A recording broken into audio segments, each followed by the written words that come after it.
one afternoon on September 13th, 1897, after one of his breaks, he went into the house and he told Nellie that he had a terrible headache. He sat slumped in a chair, moaning, as she went to fetch him something for the pain. But when she returned, she found him dead on the floor. The next day, they buried him in a rough pine box from the Watson sawmill, by the way. Because who else is going to provide it? He was buried with Nellie's silk scarf in his hand at the base of the hill next to little Amy. Oh. Which both their gravestones are still there. But like I said, you Wow. gotta take that hike back to see Oh, that you gotta go stuff. the 10-hour hike. Yeah, we to do it. So Wow, but that's pretty amazing that they're still there. Yeah. After all these years.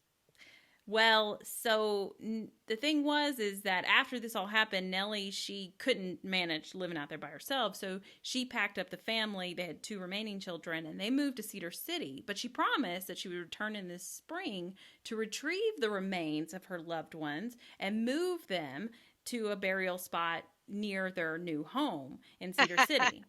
She realized it was also 10 hours of hiking and was like, nah. No, that wasn't it at all. It's worse than that.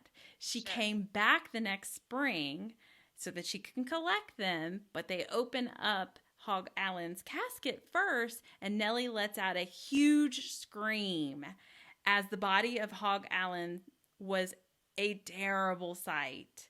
Wow. His legs were not straight anymore like they were when they laid him to rest. His hands were not folded over his chest like they were when they laid him to rest. Oh, no. And his eyes were open.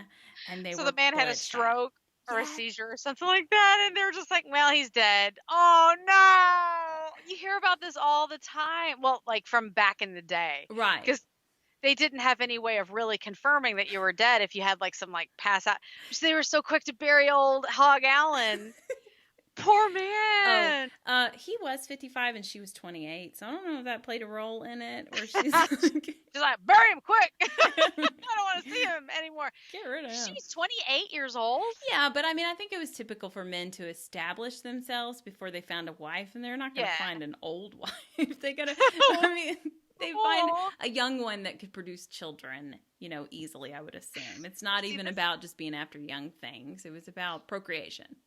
I hear you. And I know this is a really weird time to bring it up, but this is why I always say when you go to adopt an animal, adopt the older ones, please. Because nobody wants the older cats. They want a kitten. Right. Just like Hog Allen. Don't be a Hog Allen. Adopt an old cat today.